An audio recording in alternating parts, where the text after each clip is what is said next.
If you followed my coverage of Season 4 last year, you'd know that I was losing interest in Yellowstone because of how disorganized and ludicrous it was becoming. It was almost a parody of itself. So I went into the Season 5 premiere with relatively low expectations, but I have to say, Episode 1 reminded me a lot of the first couple of seasons of the show, when the story and the characters were more grounded and the stakes felt like they were higher, so I definitely enjoyed this first hour of the season.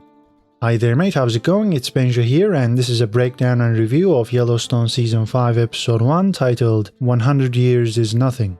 Season 5 begins at John Dutton's campaign headquarters on the night of the election, as his opponent calls John to concede, meaning that the Dutton patriarch will be the next governor of Montana. This was Jamie's dream job, but he had to curb his ambitions for now after Beth forced him to kill his biological father for putting out a hit on the Duttons, and Beth has a picture of Jamie carrying the body, so he will have to be loyal from now on.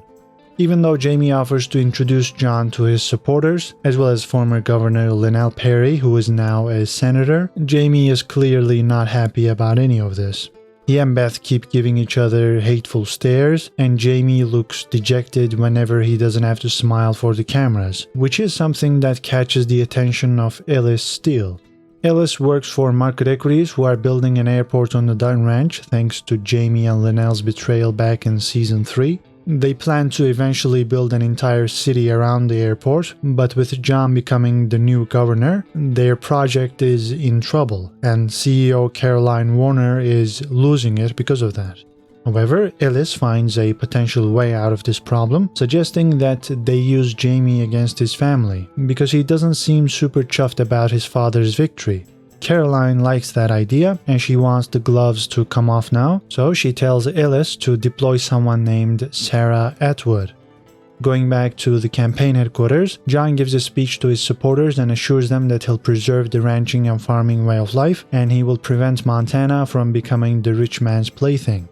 Thomas Rainwater and Mo watch on, and they know that their new casino and hotel project is in trouble because they relied on Market Equities to change the landscape to bring in more customers with their airport.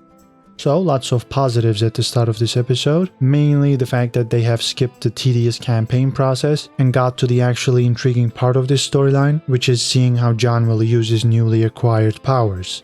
One of my biggest criticisms of Season 4 was the slow speed of plot progress, so changing things up off screen in between seasons is a massive plus in my opinion. Later on, a conversation between John and Linnell reveals that John isn't looking to get re-elected in 2026, so he doesn't have to curry favors and he can just focus on his political agenda. And after some hesitation, he is sworn in as the governor and announces that his first order of business is to cancel funding for the Paradise Valley Airport project. The state was using its eminent domain powers to build the airport on the Yellowstone Ranch, but not anymore.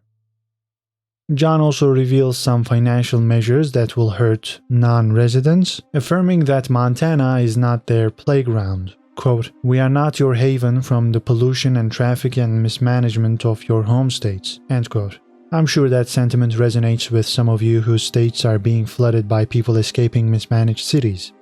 Jamie, though, is worried about some of these measures. He thinks they'll have a hard time arguing for their legality, but Beth doesn't care. She orders Jamie to make it legal.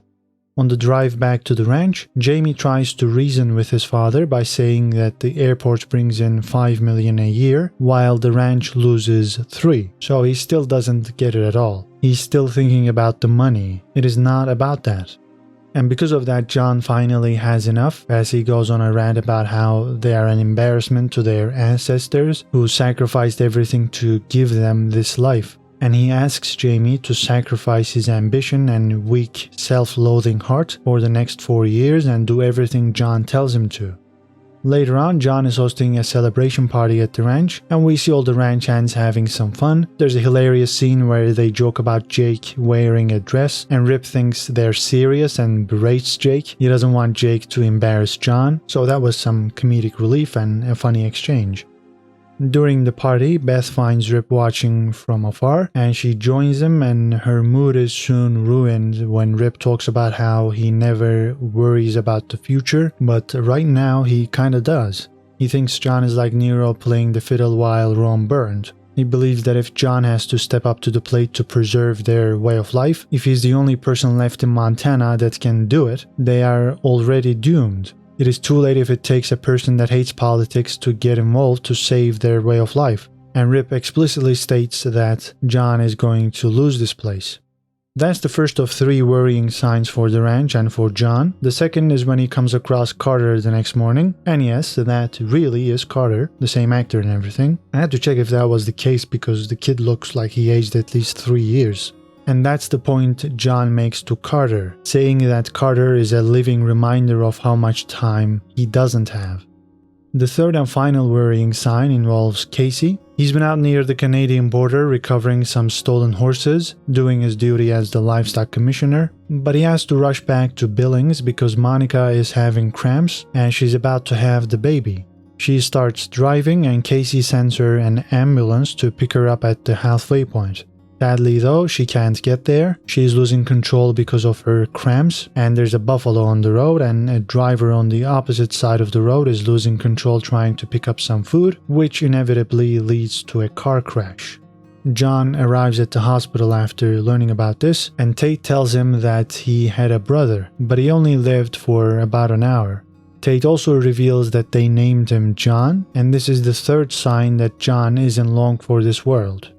And it turns out that John's election win was just a Pyrrhic victory. He lost the grandson who was named after him. He has to be away from the ranch he loves in order to keep the ranch intact. His daughter is blackmailing his adopted son to keep him in check. And no matter what John tries to do, tragedy always finds a way to strike his house and his family. At the end of season 4, after his sweat ceremony, Casey said that he saw the quote-unquote end of us. This baby's death might bring about the end of his marriage, and it may be foreshadowing the eventual downfall of another John, the John we know. As I've mentioned already, I had a blast watching episode 1. It had my full attention. I thought the dialogue and I suppose the monologues were extremely well written. I appreciated their ballsy decision to make their main character the governor. It's unusual for that to happen in the 5th season of a show when that character hasn't been a politician beforehand, but it does make sense in the context of this story. The bunkhouse chemistry was on point after a very, very long time. That was good to see. We didn't have any Jimmy scenes, so that was nice too, even though I liked his arc last season. I had wanted to see more of Casey as the livestock commissioner, and I got what I wanted. Cornering market equities and making them more ferocious is bound to produce some good drama, so I'm looking forward to that. There was also that great flashback that showed how Beth tormented Rip when they were young. It was just a classic example of hurt people, and it showed how she's been able to change and open up to Rip as she apologized for everything she's done to Rip all these years. So overall, just a perfect episode of Yellowstone. I will be covering episode 2 tomorrow, so be sure to tune into that one as well. And I'll be making videos throughout the season, so do subscribe if you haven't already. Well, what did you think about episode 1? Leave your comments down below and like this video if you've enjoyed this breakdown. That is it for now, take care and see you in the next video.